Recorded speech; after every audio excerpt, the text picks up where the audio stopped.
What's up, everybody? It's your girl, Briana B. You're now tuned in to Gold Digger Show. Gold Digger Show is the show that caters and highlights individuals successfully chasing their dream. And tonight's Gold Digger is Kelsey Hargrove. How are you? I'm well. I'm excited to be here. Oh, yeah. Well, we greatly appreciate you being here because we know, like, you are working. I'm going to just give a quick synopsis of what you do, and then I'm going to let you kind of follow back on it because you do so much. She's a true gold digger. So you graduated from North Carolina Central. Mm-hmm. With cum laude honors in psychology. Then you went back to NCCU for clinical medical health counseling. You're a licensed professional counselor. Okay. You are a student at the Franklin Street Yoga, becoming a yoga teacher. Well, okay. I'm already a yoga teacher. Okay. So that's probably a little outdated. Because you're working, yeah. So you accomplished that. What else? What else are you doing? So, I'm a psychotherapist, okay. Like you mentioned. So, I practice psychotherapy under my licensed professional counselor licensure. I work at an eating disorder specific treatment center. Okay. I teach hot yoga and power-based yoga. Okay. And I do some personal training on the side. So, you are a gold digger. Let's go back into the psychotherapy. What made you get into that? Okay. You know what? Somebody emailed me this week asking the same thing. Yeah. And I think that it's funny because I kind of fell into it. And I think that when you pray about what it is you're supposed to be doing, God's going to direct you either way. And so when I graduated from my bachelor, from undergrad, I didn't know what I was going to be doing. Okay. I had no idea. I graduated and I actually started hosting at Buffalo Wild Wings. Okay. And I was a little embarrassed at first. I was just like, I don't want anybody to see me. Like, I don't want anybody that graduated with me to see me. Right. It's like, I don't have a job yet. And one of my professors in the psychology program asked me if I wanted to get my master's in clinical psychology. And I was like, heck yeah, I don't have a plan. Like, why wouldn't I? Like, obviously, this is God telling me to go ahead and do this, right? So I started that program in the fall of 2013 after I graduated in 2012.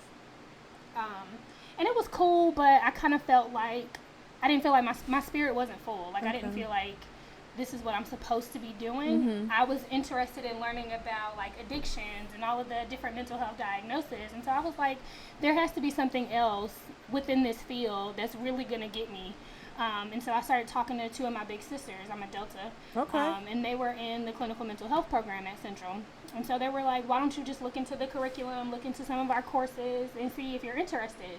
And so I did that, and I saw classes like theories and analytics and diagnosis and all these smart words. You got to break those down for our viewers now. It was the diagnoses and diagnosis of different mental health disorders, and I was like, that's what I want to learn about. Like, that's what I want to do. And so, prayerfully, I was able to transition from the clinical psychology program over to the clinical mental health program, and I've just been doing it ever since. Wow. So I literally fell into it. Like, it was not my plan. So what are your other interests? Because first of all, let's back up. You went to school in North Carolina, but you're from New York. Originally. Okay. Yeah. What part of New York? Queens, New York. Okay. And then you decided to move down here for high school or college? So I was born in Queens. My parents divorced and we moved to New Jersey. Okay. Woodbridge, New Jersey. After living in New Jersey for a little while, we moved to Charlotte. Okay. So I did middle and high school in Charlotte. And after high school, I was like, I still kind of want to go to college in the area. I applied to like Winston-Salem. I applied to NC Central. I didn't apply to NC. I was going to say, wait a minute. Aggie Pride up in here. Why didn't you apply there? You just didn't want to go? I don't know why I didn't apply. Maybe because I really wanted to kind of get away from Charlotte. Okay. Like, I wanted to, and everybody I knew was going to A&T. Yeah. Like, a handful of people were going to Winston, and like a handful of people were going to Central. So I was like, let me apply some other places. Right. And I got into Central, and so I've been in the area ever since. Well, shout out to the Eagles then. I know. I feel like Durham and just the RDU area matured me. Yeah, me too. Honestly, I mean? Yeah, I totally understand what you mean. Yeah. What's a typical day for you? You have so many jobs or titles that you do. What do you do on a day-to-day basis? So So for my full-time job, I work Tuesday through Saturday at the hospital. Okay. And it's 9 to 5, but it's not really 9 to 5. Right, That's the thing about like acute care. Like it's however long you're there. So Sunday and Monday is my weekend. So for instance, today I woke up, I taught yoga at 7. Okay. Right after teaching yoga, I'll have like a little snack and kind of prepare for my workout that's at 9. I'll train from 9 to 9:45. I came home just for a little while just to get another snack, have that breakfast. Snacks. Instead of saying meals, you're saying snacks. Is that better? So, well, I have breakfast and then I have a morning snack. Okay. Yeah. Okay. And then I trained. I trained one of my clients for an hour, and then I came here. So on Mondays, I feel like that's my day to run all my errands. Okay. But the first chunk of my day, I'm still like working, teaching classes, or training. Throughout the week, Tuesday through Saturday, like I said, I'll work out in the morning, so I get up at 5:30 so I can work out before I go to work. Okay. I go to work, and after work, I'm either teaching a class or doing my second workout of the day. So your day starts at what time in the morning? Because you need to start early. Yeah, so my first alarm. No, she said first alarm. My first alarm goes off at 5:10. Okay. And then my second one, 5:15. Okay. And then 5:20. I'm one of those. Okay, okay. I have a 5-minute interval alarm that's popping off That's in the okay. morning. Yeah. Make sure you get up then. Okay. Yeah. What kind of therapeutic lifestyle adjustments have you made to transition you into this new lifestyle? Yeah, good question. So when I was doing the clinical mental health program, one of the things that popped out to me was therapeutic lifestyle changes. So it's a clinical term. Like it was in my books, and I was like, okay, what is this? Right. And so it can be anything you really need it to be. For me, it was taking on yoga and mindfulness. It was practicing a little more self-care. And it was being more intentional about the things that Kelsey needs to do, because when I was doing my master's program, I was up 3 o'clock in the morning trying to complete assignments. I was eating Cheetos or Mountain Dew to stay up, 5-hour energy. I had a donut before this interview, so I feel kind of bad. I'm down with the donuts. But literally 3 a.m. I would be drinking a Mountain Dew or a Red Bull to stay up to complete an assignment. And I wasn't like clinically diagnosed with depression, but I knew that I was falling off. Like I wasn't myself anymore. I was letting myself go. People that knew me were kind of like, what's up with Kelsey? Like she's not really acting like herself. So I knew I needed to make some sort of adjustment.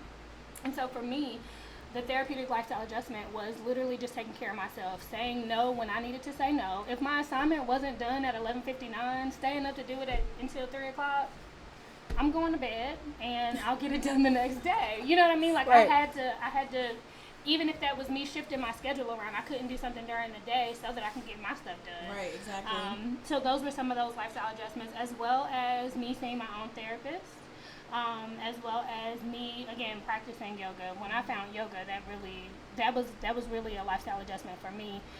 And then also being more intentional about my faith and my walk with Christ. So that was my therapeutic lifestyle change. I think it can be different for anybody. Okay, wow. That's interesting. Have you ever considered modeling or bodybuilding? I'm sure you're approached often to talk about modeling. Yeah. So in undergrad, I modeled. Okay. I think we all had that one little section of undergrad. We had a little fun, like kind of dance modeling almost. But as far as like bodybuilding, I do get asked about it all the time. And I think this is a disclaimer for anybody that's listening, that's into bodybuilding, or that has aspirations to go into bodybuilding, go for it. If that's what you want to do, go for it. But I just know what's for me, and I think that, again, I know that God is intentional about the places that He put, or the positions that He placed us in. And right now, me working in the field of eating disorders is two completely different ends of the spectrum. Yeah. Like, there are ways to work out and be healthy and stay mindful of the things that you're eating.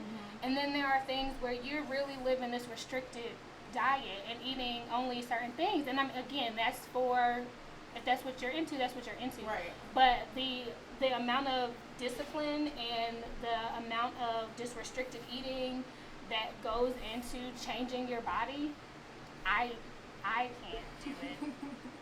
not to say I can't do it, but it's just not. It's not something that it's not my lifestyle. It's not something that I aspire to do. Okay. I look up to them though because that's some discipline. Right. Seriously. It's some discipline.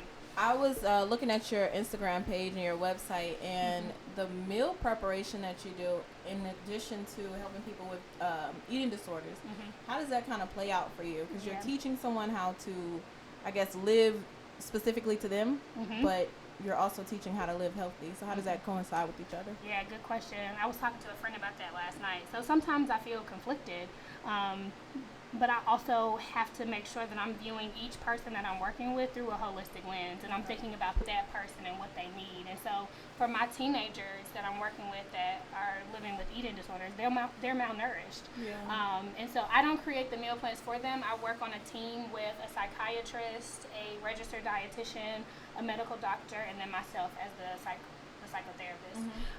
And so they have their RD that's making a meal plan specific for them to help them restore weight. Gotcha. Okay. Versus the other end of the spectrum, depending on what that personal training client is looking for, right? So maybe some of them might be looking just to tone up. Some people might be looking to gain weight, and then some people might be looking to drop poundage. And so it really just depends on looking at that person through that lens of what they need, and creating that meal plan based off of their needs. But it is two completely different ends of the spectrum, and so I find myself conflicted sometimes. How are you inspired by the food that you eat? Because, again, I was looking at your Instagram, even down to the way you cut your vegetables. Who inspires you? Is that Pinterest? Is that just your inner you? So, Pinterest. Okay. Instagram. And I know that I get bored, so I have to keep it interesting. Okay. So, yeah. What's your favorite go-to meal? My favorite go-to meal? I love sweet potatoes. Yeah, they are good. Anything with sweet potatoes. I love sweet potatoes. I love zucchini and squash. I love broccolini. I love cucumbers and tomatoes. That's my favorite little snack. But my favorite go-to meal is probably a turkey and spinach burger. Okay. With sweet potatoes, with a wedgie lettuce for my bun. Instead of bread. Okay. Yeah, that's probably my favorite. Or my breakfast. I don't know. I love food. Right, and then you have snacks throughout the day. Not meals, but snacks. Yeah, I have my meals and then my small snacks in between. Yeah. Okay. Do you have anyone who shares the same passions that you do in your life that kind of keep you motivated? So my boyfriend. Okay. He keeps me motivated. My friends keep me motivated. A lot of my friends work out, or we work out together. The gym that I'm training out of I'm training out of two gyms primarily. I train out of 360 Approach. Okay. And so the owner of 360 Approach, her name is Sean. So it's black owned, and she's a woman. And so I look up to her so much, just because she is doing it. Yeah. And then my homeboy Russell, he owns a gym called Top Notch Performance. I've heard of that before. Yeah, he's amazing. He's so knowledgeable. I know he's my go-to person. If I have a question about a certification, or if I have a question about a specific exercise or how to train for this, I know I can go to him and ask him. And both of them are older than me, and so I feel like I need to have people that have been doing this thing for years that I can look up to, that have tried something and failed at it but didn't stop, kept going, Exactly. So I do think it's important to surround yourself around like-minded people.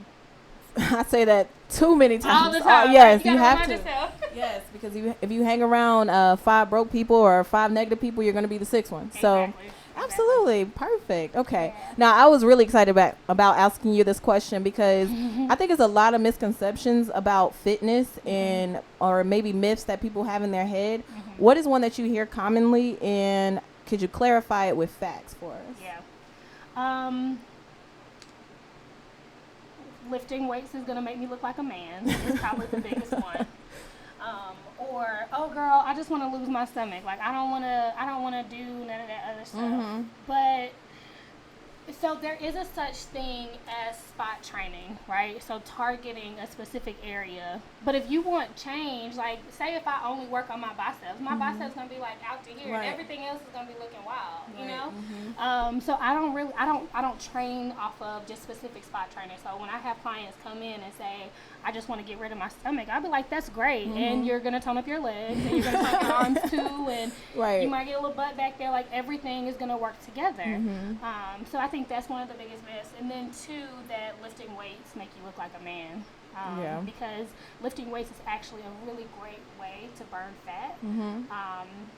And you don't have to lift super heavy, you know what I mean? Like there are different ways that you can, whether you're using low weight and high reps or whether you're using heavier weights and low reps, there are ways to burn and there are ways to build muscle. Okay. Yeah. Well, you got that free tip here on Gold Digger, so I hope you are tuned in and taking your notes. Yeah, now, that's not true. Since the beginning of the time when you really started getting into this industry, what accomplishments have you obtained? So I did a 200-hour yoga teacher training. Initially, I just kind of started off with, so I started posting all of my stuff on Instagram probably in like 2012 or 2013-ish. And so around that time, you know, the Instagram yoga challenges were big. And so I would just do a pose and then post it, but didn't really know anything about that posture and what the benefits were and how to really get into it. So I think that's one of my biggest accomplishments of doing that 200-hour training. It took me 9 months, so I mean, I invested a lot of time in that. Also becoming fully licensed as a clinical mental health provider. So that takes, my master's program was 3 years. We have to take a national exam. After that, we have to get 3,000 clinical hours. And initially, I was like, 3,000 hours? Like, how am I going to do that? How am I going to do those hours? But I completed all those hours. And so that was very special and very important to me.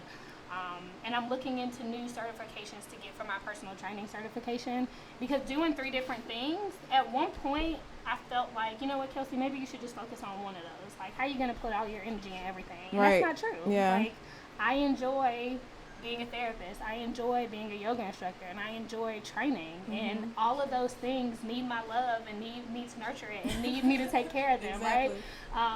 So they all take a different commitment. And so I took care of my master's degree and then my yoga and then finishing my license. And so now it's time for me to do a little more with my personal training. I'm certified, but I want to take that to the next step. I want to get a bigger certification. And I mean, I think I like to say that I'm an everlasting student because I feel like it's something that there's always for me to learn. Girl, you are dropping them jewels today. Thank you. I mean, that's how I stay motivated. Yes, it's like reminding myself, like, there's still something else that you can learn. Always. So doing as much training as I can. Okay. Now, I know you have like a specific type of therapy that you do in the hospital, but do you ever, because I know you can practice marriage and life and family therapy as well. From those practices, do you take anything into your personal life, or do you forget them when it comes to your personal life? So it depends. But I try to remind myself, like, for instance, if it's something like with patients or if it's something with how we interact with someone that we're in a relationship with, I'll find myself ready to just like pop off on my man when I get home, right? And then I remind myself, like, that's not what you talked about with your client in session. So how can you model that behavior? You're asking somebody else to do it, so how can you model that behavior? Exactly. So that's a good way for me to kind of take that into my life. And then I think it also gives me an opportunity to kind of practice more gratitude as well as compassion to those around me and even to myself. So I think, did that answer it? Yes, okay, absolutely. Okay. I'm like, what? This girl literally is taking all the things in my mind and just saying them out today. So I greatly appreciate that too. Yay. Someone who would be interested in doing exactly what you do you feel like the education is necessary, or with like technology and everything and experience or even training, you don't really need that? So I do think that the education is necessary. Specifically, I'll start off with psychotherapy. So you have to have a master's degree. Now, there is life coaching, and life coaching is taking off. Like, that is a growing industry, and people are doing the damn thing. Right. Excuse me, like, they're doing it. So, but to practice clinical mental health and to be a psychotherapist, you do have to get a master's degree, complete that national exam, like I mentioned, and then complete the clinical hours.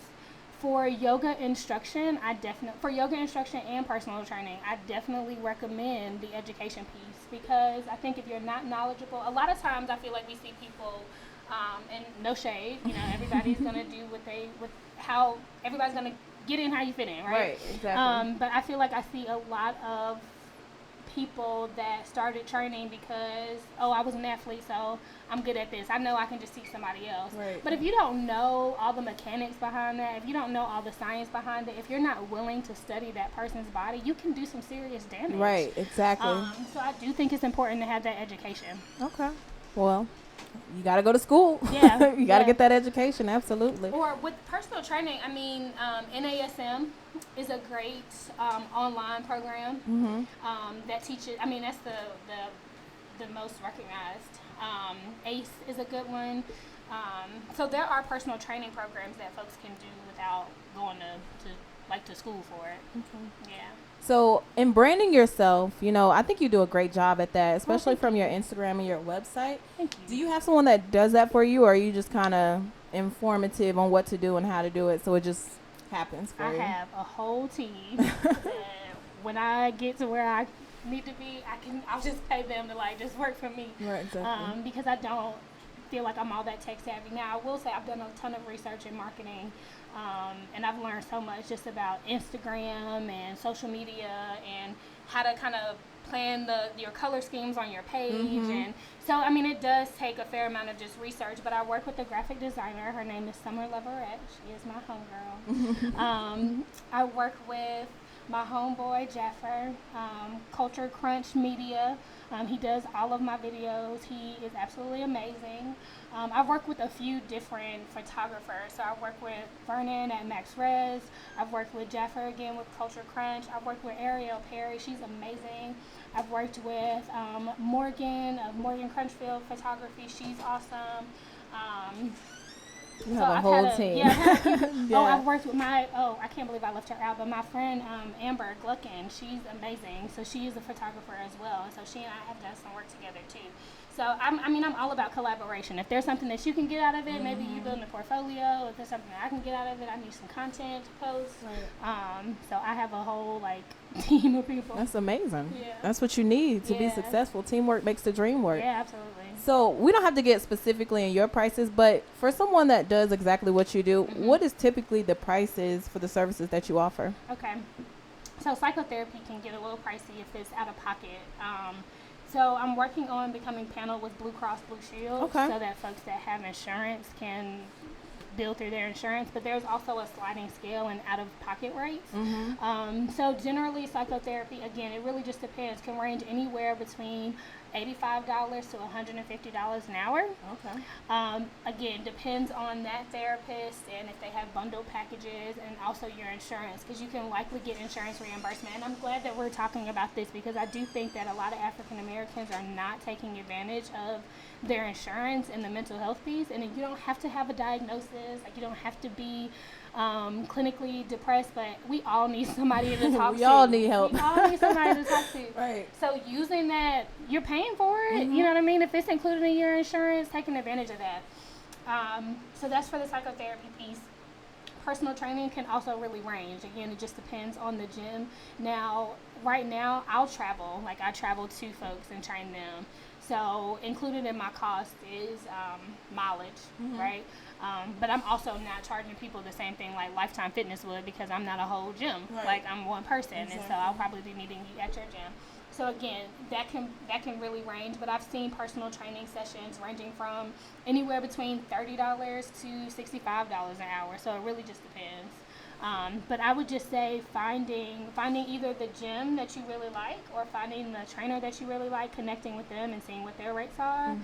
And then for yoga, again, I'm giving you all the stuff that ranges. I can't tell you anything. Yeah, that's good. So I'm sorry. Yeah, no problem. I'm like, girl, it ranges.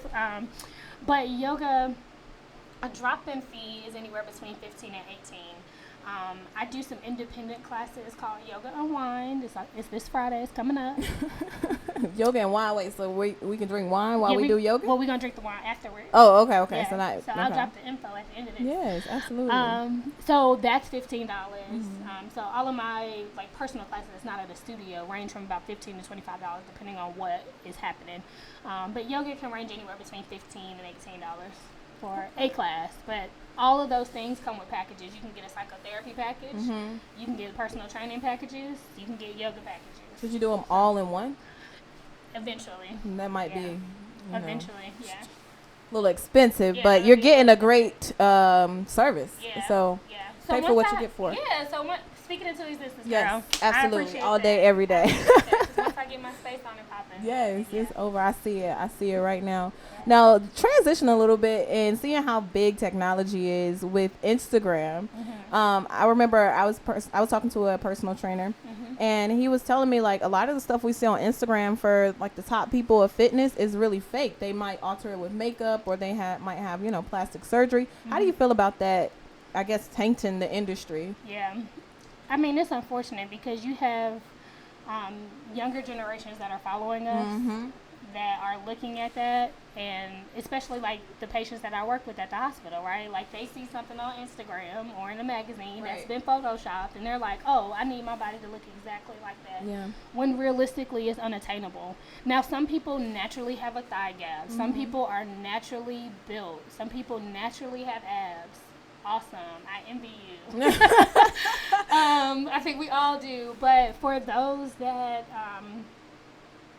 their results aren't natural, again, you get in how you fit in. But I just think that it's unfortunate that some of the people that are coming behind us that are a little less educated and don't always know that it's Photoshop, it kind of sets them up to feel like, oh, that's attainable. Like I can get that. When in reality, I know I Instagram stalk, and I'm like, dang, how does she do that? You know, how's her butt like that? Exactly. Like, and then I was exposed to like you can literally just like you do your contour, you can do your abs. You know, so wow. Well, what's your favorite workout? What do you like to do? What day? Because I know a lot of fitness trainers or just people that work out in general, like they have specific days that they do different things. What do you do on? What's your favorite? I love leg day. I love, so the way I'll do my legs, I'll do chest and triceps together, and I'll do back, shoulders, and biceps together. I love working my triceps. I hate working my chest. So is it harder or? It's just, I don't know that if it's harder, it's just, I don't feel the same way about working chest that I feel about working legs. I don't know what it is. It's a mental thing. But I love doing HIIT training because I am so busy. So I was like, I need to get in as much as I can in this amount of time. And so I love doing HIIT workouts. So if I have a HIIT week, I'm excited or I'm motivated about that. But if I'm having like a heavy lifting week, I'm probably going to want to do legs every day and skip over chest and triceps. And that's just me being honest. Okay. Yeah. What do you read or look at or view or even surround yourself with that keeps you motivated? So I think the people that follow me on Instagram keep me motivated. The students that I teach in yoga keep me motivated. The clients that I work with in personal training, or even the people that might DM me and ask me a question keep me motivated, because I know that I have to be in a certain space in order to help other people. Right. Like I said earlier, if I'm preaching to somebody else, I have to be practicing the same thing. Exactly. So that keeps me motivated. And then also knowing that I'm doing it for a bigger goal. So another thing that I talk to clients about on the initial time that we meet, our initial meeting, I'm always like, so what are your goals? And someone might say, I want to fit into this dress. And that's great. Like, girl, we're going to get you into that dress. Right. But what about after you fit into that dress, right? And so I think it's important to identify a goal that's not only based around body image. And so for me, I've gotten into this space where I want to be healthy and I want to live a long time. My grandfather is 83, and he is popping. Yeah. Like, he out here bowling, he out here in the gym, like, he'll go swimming, and I want to be just like that. Angela Bassett looks amazing. Oh, yes, she does. She looks amazing. Very much so. I don't know that she's just doing it so that she can look good, but that's become her lifestyle. So that keeps me motivated, knowing that I just want to be healthy, and I always want to be able to move my body. And I'm grateful for the ability to like move and walk and move my arms, and so I want to use that. Okay. So how has your growth changed from 5 years ago to where it is now, you think? Growth as far as just me as an individual. Because remember, it all starts with your mind. Yeah. You got to condition your mind to be what you want to be. Yeah. So I think I've matured. a lot. And again, going back to initially, I wanted to drop weight. Like, I wanted to look a certain way. And then again, like I said, I got into this space where it was, I want to be healthy. I want to live a long time. And I also started taking it seriously. I started taking other people and them looking to me more seriously. How else I feel like I've grown or changed? I don't know. I mean, I just feel like I'm just on this journey. So every day is a new opportunity for me to learn something. So I feel like I'm just pulling in more nuggets and more jewels and more knowledge. So, you're a gold digger. Yeah. That's what you do. Yeah. Do you think that it's hard for women to be in this industry? Of fitness? Of fitness, of therapy. I don't think it's hard for women to be in the industry of therapy, because I think that a lot of times when you see a male therapist, you're like, oh, it's a male therapist. Like, that's exciting. Right. When we see like a male, that's the therapist. Fitness, I mean, at this day and age, I don't think it's hard for women to get into it. I think that you have to be confident in yourself. You have to be in a place that you feel whole, because if not, again, everybody is looking at you and your body. If you out here saying you're a trainer and people don't think you look like a trainer, right? Yeah, that can do a whole lot for your self-esteem if you're not already in a place where it's like, I'm good, I'm okay with myself. So sure. I think it does a lot for body image and the way that we view ourselves, that I don't know if men take on those same experiences. Last week I actually canceled my gym membership just because I don't have time to go. But what's the longest you've been away from the gym? Because I feel like you're really consistent. You go every day. So what's the longest amount of time you've been away from the gym? I have no idea. So you go every single day? No, I don't go every single day. I'll work out 6 times a week. Okay. But I know that one day off, I've missed the gym more than one day. Maybe, I don't know, because even when I go on vacation, it's like I'm trying to move or do something. But I'll say a week. I'm sure there's been a time in my life that I missed the gym for a week. I just can't think about it. Okay. How much are you bench pressing right now in the gym? I can probably get up. I'm not at 135 anymore. For a bench press, I could probably hit 105. Okay. I could probably That's hit strong. You more than me, because I don't go over 30. Yeah. That's just because I don't work out as often as you probably do. But again, I hate chest. Yeah, so. Exactly. Okay. So what is something you want to do in the future that has nothing to do with what you're doing now? Nothing to do with what I'm doing now. Like, can you sing? Do you act? No. I can sing if it sounds good. Yeah. I don't know about that. I mean, I would love, I'm working on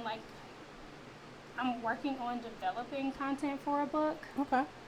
But I still feel like that's kind of in alignment with what I'm doing now. So, but I definitely want to get into being an author, or doing more vlogging or podcasting. Maybe philanthropy. I'll say philanthropy, but I feel like I still kind of do some philanthropy now.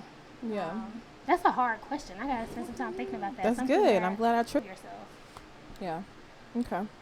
What have you recently done to give back to the community, or any events that you have coming up? So the last thing that I did was in February, so I'm a little late. But I did a clothing drive for the Women's Center of Wake County. It's a homeless shelter for women. Okay. The next thing that I want to do, I started, but didn't get a lot of volunteers for it, but I did this Fresh Flower initiative, so collecting female hygiene products for homeless women as well. Okay. So I feel like I'm pretty attached to the homeless community and wanting to do things for that population. So there'll be more initiatives and more things coming up for that. All right. Well, we look forward to it. Now, a big thing about our show, Gold Diggers, is that we actually give back too. And the way that we give back is I own a financial literacy program where we teach people how to live financially free. And I also teach people how to do that and then start their own business. Nice. So in order to give back, if you get this next question right, I am going to give a monetary donation so someone can start their own financial literacy business. Okay. You ready for the question? I think so. Okay. So when you're trying to tone, what 5 foods should you stay away from? When you're trying to tone. So this was another myth that we talked about earlier. Right. People feel like, oh, I need to cut out my carbs. Carbs are energy. so you don't need to cut all your carbs. Foods, when you want to tone that you want to stay away from, so you want to stay away from sugars. So anything that's in addition. So when I think about shopping at the grocery store, I think about staying on the outside. So getting your fresh fruits, getting your fresh meat. Once you find yourself inside the aisles, I guarantee you there's some added sugar, there's some added sodium. So staying away from additives, staying away from sugar, staying away from too much sodium, staying away from saturated fats, so anything like oils or grease or fried things. Let me think, you said 5. Sugar, sodium, fried foods. Should you just strictly stay with water, or? Yes. Okay. Yes. So I would stick with water and tea. I drink a lot of tea. So cutting out those sugary drinks. Fifth one. Dang, I'm trying to make sure y'all get something for me. Help them out. What's the fifth one? White starches. Okay. Is it white starches? Yeah. Well, what would that consider? Like so like white potatoes, white bread, white rice. So brown rice is better? Starches. Brown rice is better. Basmati rice is great. Okay. But your carbs are in your fruits and your vegetables, and then in your starches.